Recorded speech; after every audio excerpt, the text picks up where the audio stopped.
안녕하세요. 모모수입니다. 오늘은 에이트 싱크 읽어보도록 하겠습니다.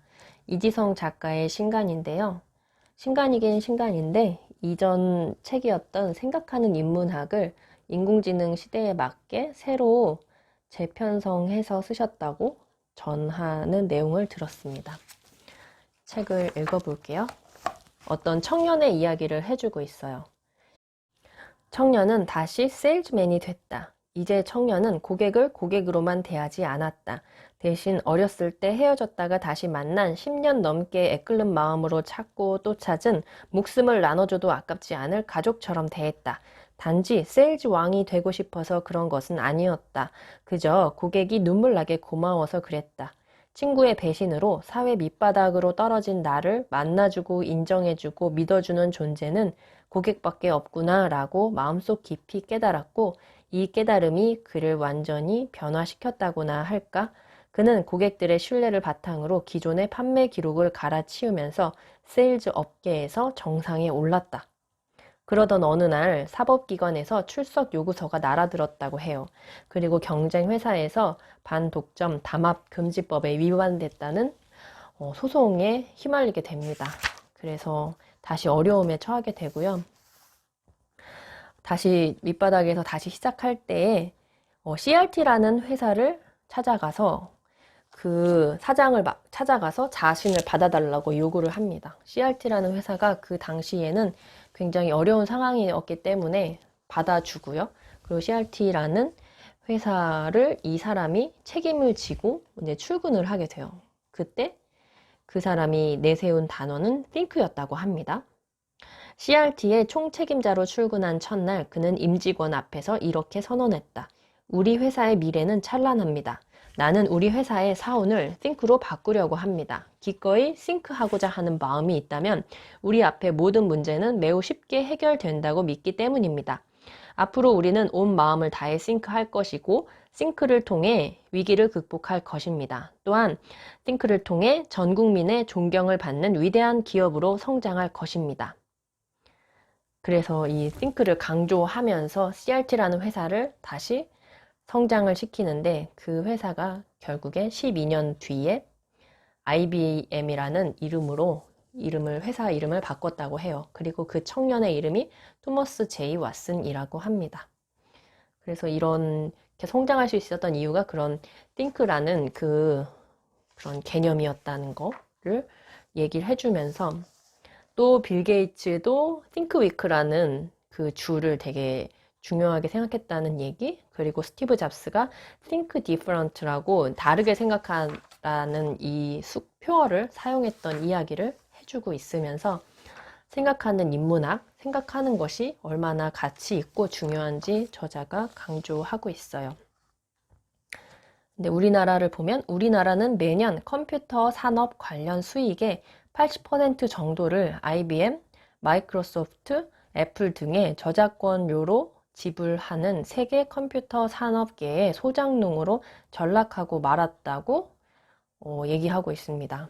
그래서 우리나라가 핸드폰이나 전자기기를 만들고는 있지만 대체적으로는 반도체나 그렇게 들어가는 부품을 만들고 있는 회사들이 이제 많이 있는 편인 거죠.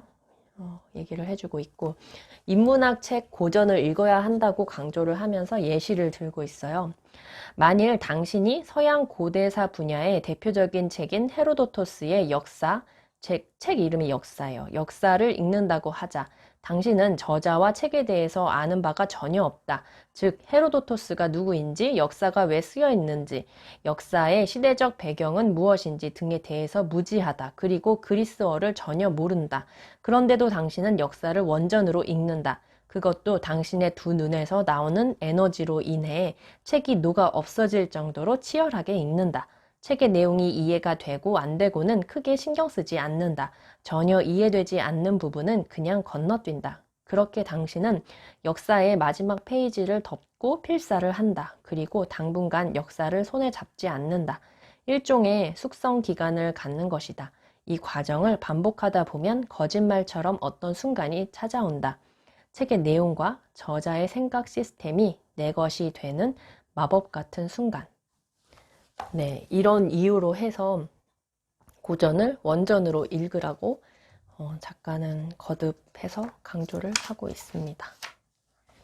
컴퓨터의 언어인 이진법은 사서삼경 중 하나인 역경, 즉 주역에서 탄생했고 라이프니츠가 재발견했다. C, C++, 자바 같은 컴퓨터 프로그래밍 언어의 기본 원리인 기호 논리학은 라이프니츠가 아리스토텔레스의 논리학을 연구하다가 구상했다.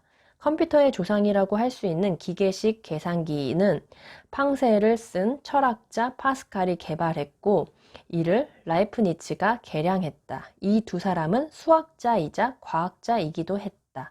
현대 컴퓨터의 개념을 최초로 선보인 해석기관의 고안자 찰스 베비지는 철학자이자 수학자이자 공학자였다. 그래서 철학이 과학과 수학과 되게 밀접한 연관이 있기 때문에 수학 교육을 강조하고 있어요. 조선의 훈장에게는 특별한 교육 방식이 있었다. 그들은 학동들을 나이 구분 없이 가르쳤다. 오늘날로 치면 초등학생과 중고등학생을 함께 가르친 것이다. 이렇게 교육하면 어떤 일이 벌어질까? 학동들이 자연스럽게 사회성을 갖게 된다. 서당에 학교폭력이나 왕따가 있었다는 말을 들은 적이 있는가?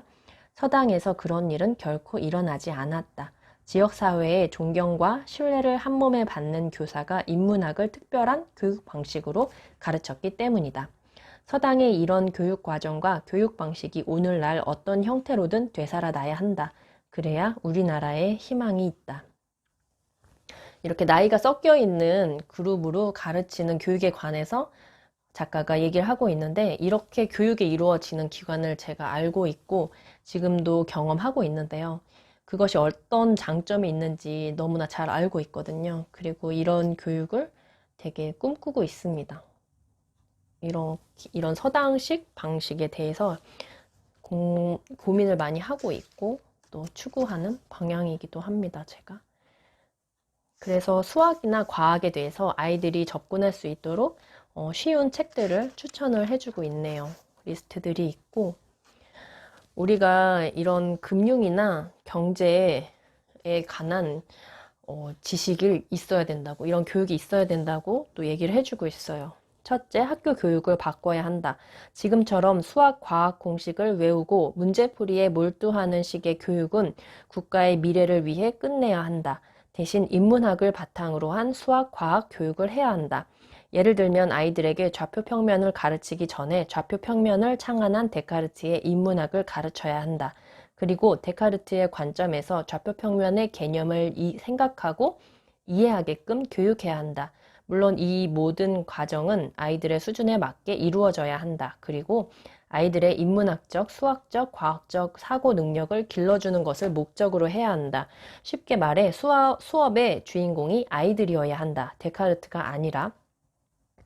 그리고 자기 교육을 시작해야 한다. TV나 스마트폰을 보는 시간을 파격적으로 줄이는 대신 인문 고전을 읽고 필사하고 사색하고 토론하는 시간을 가져야 한다. 그리고 수학, 과학 공부를 시작해야 한다. 대학 입시 방식의 공부를 하라는 의미가 아니다. 수학, 과학의 기본 지식을 쌓으라는 의미다. 그래서 이게 되게 어렵다고 이게 들릴 수 있지만 이런 수학 방정식, 편미분 방정식과 열전도 방정식, 이제 수학과 물리학의 이런 개념들이 우리의 재산을 합법적으로 털어가고 있다고 표현하고 있어요.